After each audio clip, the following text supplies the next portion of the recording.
Hello everyone, আজকে এই ভিডিওর মাধ্যমে আমরা ডিসকাস করব কত নাম্বার থাকলে তুমি 200% এসএসসি গ্রুপ সিডি এর ইন্টারভিউয়ের জন্য ডাক পাবে। আমি যদিও এর আগে তোমাদের ইন্টারভিউয়ের অনেক ভিডিও বানিয়েছি, পুরো একটা সিরিজ কমপ্লিট করেছি এবং বারবার কিন্তু তোমাদের বলেছি যে কত পেলে তোমরা ইন্টারভিউয়ের ডাক পাবে। তারপরেও অনেকের কোয়ারি ছিল, তো এটা লাস্ট ভিডিও। যদি এরপরও সচেতন না হও তাহলে আর কিছু বলার নেই, যখন রেজাল্ট আসবে তখন নিজের ভুলটা বুঝতে পারবে। ঠিক আছে, এবং তার সাথে সাথে শোনা যাচ্ছে পুজোর আগেই নাকি নিয়োগ হবে। এই কথাটার মধ্যে কতটা সত্যি কথা লুকিয়ে রয়েছে এটাও কিন্তু আমরা দেখব। ঠিক আছে, আচ্ছা, প্রথমত তোমরা অনেকেই এখানে 85% মার্কস পেয়েছো, 90% মার্কস পেয়েছো, তারপরও কেউই এখনই ইন্টারভিউর প্রস্তুতি নিচ্ছ না, কারণ তোমাদের মাথায় কেউ বা কারা ঢুকিয়ে দিয়েছে যে এত কমে হবে না, তাই তো? কারণ সবাই 40-এ 40 পেয়েছে, সবাই 60-এ 60 পেয়েছে, তাই এত কমে ইন্টারভিউয়ের ডাক তোমরা পাবে না, তাই তোমরা প্রস্তুতি নিচ্ছ না। যদি রেজাল্ট আসে, ডাক পাও, তবেই তোমরা প্রস্তুতি নেবে। তো এরকম নেগেটিভ কথাবার্তা কিন্তু আছে, ঠিক আছে? তোমাদের মাথায় কিন্তু সেগুলো ঢুকে রয়েছে। এক্সপিরিয়েন্সে তারা লজিক দিয়েছে যে এক্সপিরিয়েন্সে 5 নাম্বার আছে, তাই তো? তাহলে তোমরা কিভাবে চাকরি পাবে? আমরা এমনিই পাবো না চাকরি, যারা এক্সপিরিয়েন্স আছে তারাই চাকরি পাবে। এই এই জিনিসটা আমাদের মাথায় ঢুকে আছে, যার জন্য আমরা ইন্টারভিউর প্রস্তুতি নিচ্ছি না। ঠিক আছে, আচ্ছা, এসএলএসটির মতো হবে। এসএলএসটিতে অনেক ছাত্রছাত্রী 60-এর মধ্যে কাট অফ গেছে 65, ঠিক আছে? এখানেও সেরকম যাবে, 40-এ 45 কাট অফ যাবে, এরকম তোমাদের মাথায় বিষয়বস্তু ঢুকে রয়েছে। আবার তোমরা দেখতে পাচ্ছ সবাই বলছে 60-এ 60 পেয়েছি আমরা, 40-এ 40। আমি প্রত্যেকটা জিনিস তোমাকে লজিক্যালি প্রুভ করব, ঠিক আছে? লজিক্যালি তোমাদের সামনে নিয়ে আসবো, খুব ভালো করে শুনবে। এরপরও যদি শিক্ষা না হয় তাহলে আর কিছু করার নেই। প্রথম এইটা সবার মধ্যে রয়েছে, এক্সপিরিয়েন্সে সবাই নাম্বার পেয়ে যাবে, আমরা তো পাবো না, আমাদের চাকরি হবে না, তাই আমরা ইন্টারভিউ প্রস্তুতি নিচ্ছি না। দেখে নাও, তোমরা যে বলছো এটা দেখো, তোমরা সকলেই জানো তোমাদের ইন্টারভিউয়ের জন্য ক নাম্বার আছে। ইন্টারভিউয়ের জন্য দেখো 5, তোমার ওরাল ইন্টারভিউয়ের জন্য কত নাম্বার আছে গ্রুপ সি এর? সেটা হচ্ছে 10 নাম্বার, তাই তো? কিন্তু এক্সপিরিয়েন্সের জন্য কত আছে? 5 নাম্বার। তোমরা বলছো এক্সপিরিয়েন্সে সবাই পেয়ে যাবে, আমরা পাবো না। আমি তোমাকে দেখাচ্ছি। এখানে এটা হচ্ছে 2016 গ্রুপ সিডি, 2016-তে গ্রুপ সিডির যে ভ্যাকান্সি বেরিয়েছিল সেটা। এখানে বলা হচ্ছে 2107 জন, ভালো করে শুনবে, 2107টা সিট ছিল গ্রুপ সি এর জন্য, ঠিক আছে? এবং গ্রুপ ডি এর জন্য সিট ছিল 3216টা সিট ছিল। বোঝা গেল? এর মধ্যে কোর্টের নির্দেশ অনুযায়ী যারা টেন্টেড ক্যান্ডিডেট তারা কিন্তু এক্সপিরিয়েন্সের মার্কস পাবে না। এক্সপিরিয়েন্সের কথা দূরের, তারা পরীক্ষায় বসতে পারবে না, তারা পরীক্ষায় বসতে পারেনি, ঠিক আছে? তার মানে 1163 জন ছিল টেন্টেড ক্যান্ডিডেট 2117-র মধ্যে, 2107-এর মধ্যে, আর এইদিকে 3216-র মধ্যে 2349টা টেন্টেড ক্যান্ডিডেট ছিল। বোঝা গেল? তাহলে শুধুমাত্র এক্সপিরিয়েন্সের নাম্বারটা কজন পাবে গো? শুধুমাত্র 944 জন, আর এইদিকে 866 জন গ্রুপ ডিতে। টোটাল সংখ্যাটা ওই 1800-র কাছাকাছি গিয়ে দাঁড়াবে। 1800 কাছাকাছি গ্রুপ সিডি মিলে এরা হচ্ছে এক্সপিরিয়েন্সের নাম্বার পাবে। এবার তুমি একটু ভালো করে ভাবো, 2016 সালের ঘটনা, 2016 মানে আজ থেকে 10 বছর আগের ঘটনা। এই 1800 জন সবাই কি এবার পরীক্ষা দেবে? লজিক বলে না, এর হয়তো 50% দিতে পারে। আমি তর্কের খাতিরে ধরলাম যে না, 1800 নয়, 1500 জনই, ঠিক আছে? 300 জন দিল না, বাকি 1500 জনই এর সুবিধা নিল, ঠিক আছে? আমি এটা তর্কের খাতিরে বললাম, বা আমি ধরলাম তোমাদের তর্কের খাতিরে 1800-র মধ্যে 1800 জনই পরীক্ষা দিল, যেটা কোনোদিনও সম্ভব না। তাও আমি বললাম যে 1800 জনই পরীক্ষা দিল, এরা এক্সপিরিয়েন্সের সুবিধা নিল। তারপরও দেখো তোমার টোটাল সিট কত? 8300-র কাছাকাছি সিট আছে না? তাহলে এখান থেকে যদি আমার 1800 চলে যায়, এখনো 6200 বা 6500 এরকম সিটে নতুন ক্যান্ডিডেট চাকরি পাবে। কেন বুঝতে পারছো না তোমরা? নতুন ক্যান্ডিডেট, এখানে কোনো ছেলে মেয়ে ঢুকতে পারবে না। বোঝাতে পারলাম? তাই তোমার মাথায় যারা ঢোকাচ্ছে না যে এক্সপিরিয়েন্স এক্সপিরিয়েন্স এরাই পেয়ে যাবে চাকরি, একদম ভুল কথা। ফার্স্ট অফ অল এই কথাটা মাথায় ঢুকিয়ে নাও ভাই, এই কথাটা মাথায় ঢুকিয়ে নাও, নাহলে কিন্তু সমস্যায় পড়বে। ঠিক আছে, আবার বলছি, নাহলে সমস্যায় পড়বে। তাহলে এই কথাটার পেছনে কোনো লজিক নেই, তোমরা নতুন ক্যান্ডিডেটরাও কিন্তু চাকরি পাবে।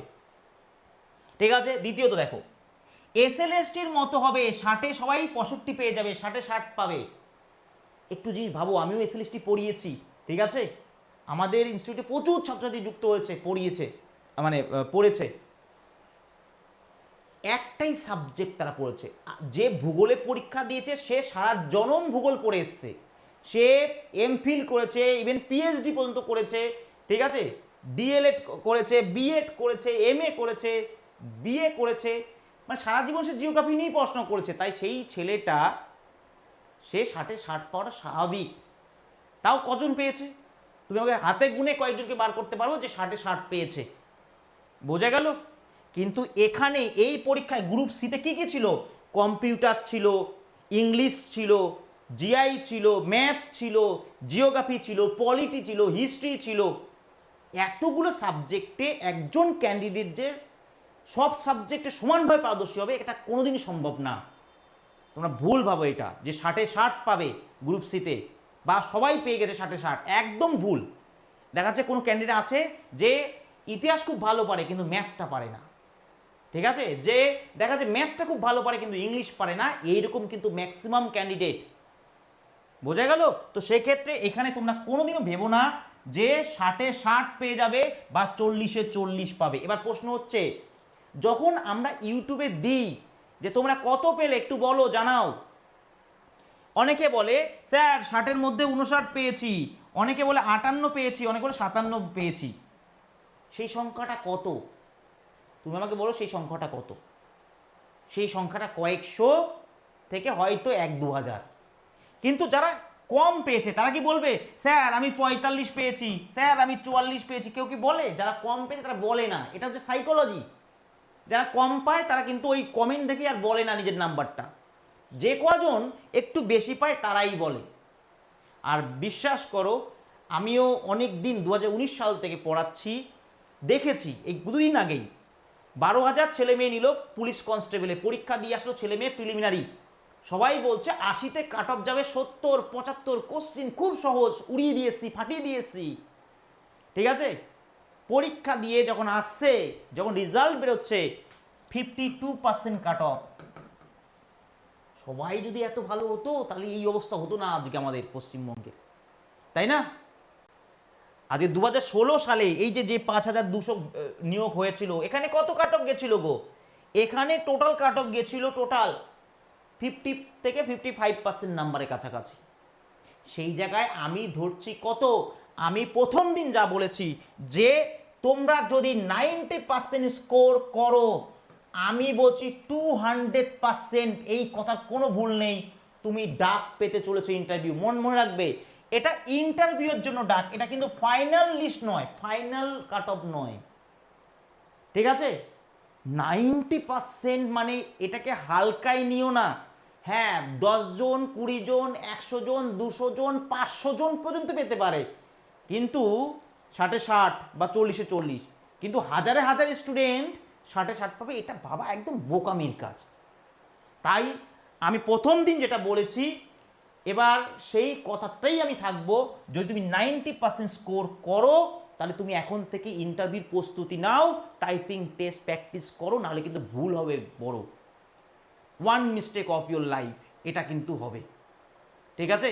কারণ দেখো, তুমি কাউকে জিজ্ঞাসা করো, বন্ধু বান্ধব জিজ্ঞাসা করো কত স্কোর করেছে, ম্যাক্সিমাম তোমাকে যদি 10টা ছেলে জিজ্ঞাসা করে তোমাকে উত্তর দেয়, কেউ বলবে আমি 37, কেউ বলবে 36, কেউ বলবে 38, এই 1-2 নাম্বারের ডিফারেন্স এদিক ওদিক ঘোরাফেরা করবে সবার। জিজ্ঞাসা করো, জিজ্ঞাসা করো, তাহলে বুঝতে পারবে 1-2 নাম্বার ডিফারেন্স। আর এই 1-2 নাম্বার মানে তুমি এই ইন্টারভিউতে কিন্তু গিয়ে সেই নাম্বারটা ক্রস করতে পারো, ঠিক আছে। সেই নাম্বারটা ওই 1-2 নাম্বার যদি বেশি পেয়ে যাও, ওখানেই কাট অফ তৈরি হবে, ওখানেই তোমার চাকরি হবে। সবাই কিন্তু রিটেন পরীক্ষা অলমোস্ট সেমই পাবে, 27, 37, 38 গ্রুপ ডির জন্য, বা তোমার ইয়ের জন্য 56, 57 এরকম। তাই আমি আবার বলছি 90% নাম্বারটা হালকায় নিও না একটা কম্পিটিটিভ লেভেলের এক্সাম, যেটা ফাইনাল ডাক নয়, ফাইনাল মেরিট লিস্ট নয়, সেখানে 90%, এবং যেখানে হিস্ট্রি, জিওগ্রাফি, পলিটি এরকমভাবে 13-14টা সাবজেক্ট ছিল সেই পরীক্ষার ক্ষেত্রে যতই কোশ্চিন সহজ হোক না কেন। ঠিক আছে, আমি আবার বলছি, ক্লিয়ার? তো সেক্ষেত্রে অবশ্যই আমি তোমাদের যেটা বলেছিলাম, এখনও প্রথম দিন যে কথা বলেছিলাম, ভিডিও পরীক্ষা দিয়ে এসেছিলে তার 1 ঘন্টার মধ্যে কাট অফ বানিয়েছিলাম, বলেছিলাম যে যদি তুমি ইউআর ক্যাটাগরির হও, যে কোনো জোন হোক না কেন, যে কোনো জোন ইউআর ক্যাটাগরি হও, তাহলে সেক্ষেত্রে গ্রুপ সি এর জন্য 54 থেকে 56, ঠিক আছে, আমি এটা বলেছিলাম। এর উপরে কাট অফ যাওয়া অসম্ভব, ঠিক আছে, যদি বিশাল কিছু কারচুপি হয় তবে হবে, তাছাড়া না। ঠিক আছে, এটা কিন্তু ফাইনাল না, আবার বলছি, মাইনাস এদিকে 2 আর এদিকে +2, মানে 54 থেকে 56, 52 থেকে 56 মতো আমি বলেছি। ঠিক আছে, যদি কেউ রিজার্ভ ক্যাটাগরি থাকো তাহলে আরও 2 নাম্বার কমাও, আর মেয়েদের ক্ষেত্রে তোমরা কি করবে, আরও 2 নাম্বার কমাবে এর থেকে। বিশ্বাস করো, যখন তুমি রেজাল্ট পাবে না, তোমার হাতে সময় থাকবে না। ঠিক আছে, এত সহজ না ইন্টারভিউ প্রস্তুতি নেওয়া এটা। আর গ্রুপ ডির ক্ষেত্রেও আমি তোমাদের বলবো 34 থেকে 36, 34 থেকে 36 ইউআর ক্যাটাগরির জন্য, যে কোনো জোন হোক না কেন। এবার 2-1টা জোনে আরও কম যেতে পারে, কিন্তু ম্যাক্সিমাম আমি সব থেকে ডেঞ্জার জোনে কথা বললাম, 34 থেকে 36। আর সেম তুমি 2 নাম্বার করে রিজার্ভের ক্ষেত্রে কমাও। রিজার্ভের গ্যারান্টি আমি দেবো না, রিজার্ভের ক্ষেত্রে কত নাম্বার কমবে বা বাড়বে, কারণ রিজার্ভের ক্ষেত্রে আমার প্রিডিকশন মিলে না, ম্যাক্সিমাম ক্ষেত্রে মিলে না, আমি বলে দিচ্ছি। কিন্তু বাকি যেগুলো পুলিশের পরীক্ষা হোক, আমার রেকর্ড দেখে নিও, ঠিক আছে, আজকে থেকে পড়াচ্ছি না, যেগুলো প্রিডিকশন করেছি সেগুলো মিলেছে, ঠিক আছে, সেইগুলো মিলেছে। তো সেই জায়গায় দাঁড়িয়ে আমি কিন্তু তোমাদের এটা বারবার করে বলছি, কম্পিউটার টাইপিং তুমি 15 দিন তুলতে পারবে না, ঠিক আছে। 20টা স্পিড, তোমাকে আমি 1 মাস টাইপ দিলাম, 20খানা স্পিড তুলে দেখাও, ঠিক আছে, 1000টা ভুল করবে। অ্যাকুরেসি লেভেল 99% রাখতে গেলে 2 মাস 3 মাস প্র্যাকটিস করতে হয়, নট ইজি, ঠিক আছে। এটা আমরা সারাদিন টাইপিং করি, তারপর আমাদের অ্যাকুরেসি লেভেল 99% হয় না, তোমরা 1 মাসে করে ফেলবে, বিশাল ব্যাপার, ঠিক আছে। তো সেক্ষেত্রে দেখো, এই যে আমি তোমাদের জন্য ইন্টারভিউর পুরো ফ্রি সেশন করেছি, দেখো কত ছেলে মেয়ে, 18,000, 10,000, 14,000, 27,000, 23,000, 15,000, 50,000 ছেলে মেয়ে ইন্টারভিউর, এটা কোনো খবর দেখছে না, এটা ইন্টারভিউর ক্লাস দেখছে, ঠিক আছে। তো এই পুরো সিরিজটা আমার ইউটিউবে ওপেন নামানো আছে, চাইলে তোমরা দেখতে পারো। আর এইটা যে আমি আজকে করাচ্ছি তা কিন্তু নয়, আমার এইরকম কিন্তু ইন্টারভিউ সেশন আসতেই থাকে। এই যে তোমাদের আগে 2 মাস আগে পুলিশের সেশন করিয়েছি, অল ওভার ওয়েস্ট বেঙ্গলে 30,000 ছেলে মেয়েকে পাস করিয়েছে। এখানে সংখ্যাটা দেখো যে কত ছেলে মেয়ে দেখেছে, 5,000, 8,000, 9,000, 4,000, 7,000, এটা যারা পাস করা ক্যান্ডিডেট তারা কিন্তু, ঠিক আছে। তাই এই অভিজ্ঞতাটা খাতিরে বলছি, তোমাদের ভুল পথে গাইড করব না, যে ইন্টারভিউ তোমরা যেটা ভাবছো এত সহজ না। তো সেই জায়গায় যদি তোমার মনে হয় যে না তুমি ইন্টারভিউয়ের, আমি যাদের ক্ষমতা নেই তাদের জন্য কিন্তু আমি ফ্রি সেশন করে দিয়েছি। যদি মনে হয় হ্যাঁ স্যার আমি 249 টাকা দিতে পারবো, তাহলে তুমি সুপার 100 2.0-তে যুক্ত হতে পারো। আর এটাই শেষ সুযোগ ইন্টারভিউয়ের প্রস্তুতি নেওয়ার আমাদের কাছ থেকে, মানে আমার কাছ থেকে, ঠিক আছে। এখানে তোমাকে রেডি করার দায়িত্ব আমার। পুরো পিডিএফ, যত রকমের প্রশ্ন করতে পারে তুমি পুরো ইউটিউব ঘেটে দেখে নিও, ঠিক আছে। আমি তো অলরেডি ওপেন ভিডিও নামিয়েছি, যা যা প্রশ্ন আলোচনা করেছি, যা ডিসকাস করছি, এগুলো একটু দেখে নিও, দেখবে বাকি স্যারটা কী পড়াচ্ছে, তাহলে বুঝতে পারবে।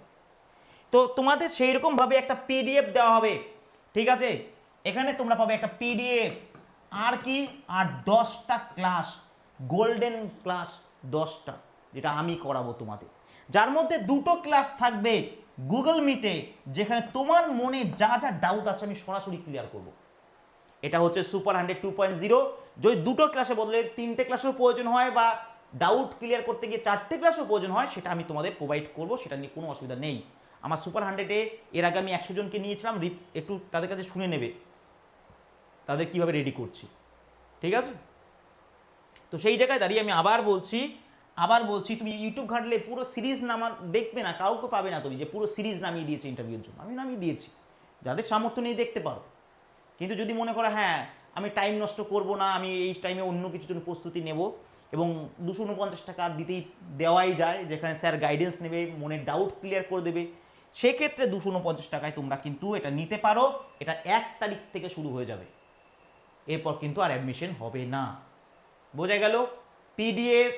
পিডিএফটা যা, যে তোমার নাম সম্পর্কে, তোমার ব্যক্তিগত তথ্য, জেলা সম্পর্কে সমস্ত তথ্য, ঠিক আছে, 23টা জেলা সম্পর্কে, পরিস্থিতিমূলক, তোমার কাজ সংক্রান্ত, গ্রুপ সির কী কাজ করতে হবে, গ্রুপ ডির সব A to Z ডিসকাস করা আছে। আমি এর আগে একটা ভিডিও করেছি, সেখানে আলোচনা আছে, ঠিক আছে।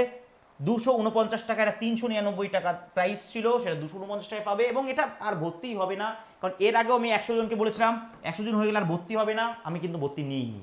এখানেও কিন্তু সেম হবে, তোমরা কিন্তু এরপর আর ভর্তি হতে পারবে না 1 তারিখের পর। তাই বলছি, যদি ইচ্ছা থাকে ভর্তি হয়ে যাও, কারণ তুমি 1 মাসে বা 2 মাস যদি সময় পাও, তাহলে কিন্তু তুমি 2 মাসে ইন্টারভিউ প্রস্তুতি নিতে পারবে না। আর ইন্টারভিউর নাম্বার কিন্তু এখানে তোমার চাকরির আসল জায়গাটা ঠিক করবে, যে তুমি চাকরি পাবে কি পাবে না, এটা ইন্টারভিউ এবং কম্পিউটার টেস্টের নাম্বার উপর ডিপেন্ড করছে। ঠিক আছে, বোঝা গেল? ক্লিয়ার? আশা করি বোঝাতে পেরেছি, আশা করি তোমাদের লজিক্যালি বোঝাতে পেরেছি যে 90% মোর দ্যান এনাফ তোমাকে তোমার ইন্টারভিউ ডাক পাওয়ার জন্য। শুধু শুধু চিন্তা করছো। আমি যদি তোমাকে একটা কোশ্চিন ধরি, দেখবে অনেকেই পারবে না এখানে, ঠিক আছে? বলো তো, গ্রুপ সি পদে চাকরি পাওয়ার জন্য কোন কোন যোগ্যতা থাকা প্রয়োজন বা কোন কোন বৈশিষ্ট্য থাকা প্রয়োজন, 2খানা ওয়ার্ডে উত্তর দাও। যারা আমার ছাত্রছাত্রী আছো তারা হাসছো মনে মনে, কিন্তু বাদবাকিরা দেখো হঠাৎ করে আসবে না, ঠিক আছে? হঠাৎ করে আসবে না। গ্রুপ ডি পদে ধরো তুমি কাজ করছো, তোমার প্রধান শিক্ষক তোমাকে জল চা খাবার আনতে বললো কোনো একটা বিশেষ প্রোগ্রামের জন্য, তুমি MA পাস করেছো, তোমার কি খারাপ লাগবে কি লাগবে না? কি উত্তর দেবে? দেখো, হট করে উত্তর আসবে না। এইটাকেই বলছে প্র্যাকটিস। প্র্যাকটিস করলে তবেই কিন্তু আসবে, নাহলে আসবে না। আর কম্পেয়ার টাইপিংটা তো আরও বেশি মারাত্মক। তাই একদমই যেটা মার্কেটে শোনা যাচ্ছে যে পুজোর আগে একটা চান্স আছে, কারণ এর আগেই কোর্ট থেকে রায় এসেছিল বা বলেছিল যে এটা তাড়াতাড়ি ভ্যাকান্সিটা ফিল করতে হবে, ঠিক আছে? এবং দ্বিতীয়ত হচ্ছে, যদি সরকার পরিবর্তন হয় বা নাও হয়, ঠিক আছে, এই জায়গাটা কিন্তু পুজোর আগে আমার মনে হয় হয়ে যাবে। যদিও এর কোনো অফিসিয়াল কোনো ডেটা আমি পাইনি, পেলে আমি তোমাদের সবার আগে নিয়ে আসবো তোমাদের কাছে। কিন্তু যেটা মার্কেটে রয়েছে, এর কিছু কিছু জিনিস অফিসিয়ালি আসে না, কিন্তু ভেতরের সোর্স থেকে আসে, ঠিক আছে? কিছু কিছু জিনিস আমরা যেটা জানতে পারি সেটা অনেক সময় মিলেও যায়। তো এটা মিলতেও পারে, নাও মিলতে পারে, কিন্তু পুজো হওয়ার আগে কিন্তু একটা চান্স আমি দেখতে পাচ্ছি, ঠিক আছে? তো এনিওয়ে, তোমাদের এটা ভাবার কারণ নেই যে আমাদের ব্যাচ নিতেই হবে। আবার বলছি, আমরা ফ্রি সেশন যা করিয়ে রেখেছি, পেড ব্যাচেও করাবে না কোথাও, গিয়ে দেখো, তাহলে বুঝতে পারবে। তোমরা ফ্রি সেশনগুলো দেখতে পারো চাইলে। আর যদি মনে হয় যে না, স্যারের কাছ থেকে গাইডেন্স নেবো, তাহলে আর দেরি করো না, ভর্তি হয়ে যাও। ঠিক আছে? কিভাবে? এই ভিডিওর ডেসক্রিপশন বক্সে একটা লিঙ্ক আছে, সেই লিঙ্কে ক্লিক করো, তুমি পেয়ে যাবে লিঙ্ক, ঠিক আছে? আমাদের অ্যাপের লিঙ্ক। বা প্লে স্টোরে গিয়েও তুমি টপাস বলছি, প্লে স্টোরে গিয়েও তুমি Bengal school and college service বলেও পেয়ে যাবে। আর একটা হোয়াটসঅ্যাপ গ্রুপের লিঙ্ক দিয়ে দিচ্ছি, সেখানেও তোমরা জয়েন হয়ে থাকবে, সেখানেও কিন্তু আমি তোমাদের আপডেট করতে থাকবো, ঠিক আছে? ক্লাস এবং বাকি বিষয় সম্পর্কে। তার মানে হোয়াটসঅ্যাপ গ্রুপে জয়েন হয়ে যাবে, এবং প্লে স্টোরে কিন্তু অবশ্যই প্লে স্টোর থেকে অ্যাপটা ডাউনলোড করে সেখান থেকে পারচেস করে নেবে। চলো, ভালো কথা, এই পর্যন্ত। আর বারবার জিজ্ঞাসা করো না স্যার আমি এত পেয়েছি, আমার হবে কিনা, এত হবে কিনা। 90% যে নাম্বার আমি বললাম, তুমি চাইলে যে কোনো ইউটিউবার বলবো না, যারা অনেক দিন ধরে পড়াচ্ছে, যাদের একটা অভিজ্ঞতা আছে, তাদের ভিডিও খোলো, যদি এই নাম্বার না বলে, ঠিক আছে, আমি পড়ানো ছেড়ে দেবো। এত বড় কথা বলছি। যারা যারা অভিজ্ঞ টিচার, যাদের শিক্ষক আছে, মানে তোমার স্টুডেন্ট বেস আছে, কিন্তু যারা ওই দুদিনে আগে ইউটিউবার হয়েছে, ঠিক আছে, জাস্ট ভিউয়ের জন্য ভিডিও দিচ্ছে, তাদের কথা আমি বলছি, ঠিক আছে? এত বড় কথা বলছি। তো এনিওয়ে, প্রস্তুতি নাও খুব ভালো করে। দেখো, এত কষ্ট করে পড়াশোনা করে যদি ভালো রেজাল্ট করো, তাহলে আর একটু কষ্ট করতে কি অসুবিধা হয়, কি অসুবিধা আছে, তাই না? এটা আমি মনে করি। অনেক সময় আমাদের সামনে সুযোগ থাকে, কিন্তু আমরা সুযোগটাকে দেখতে পাই না। তাই অবশ্যই কিন্তু এটার জন্য প্রস্তুতি নাও।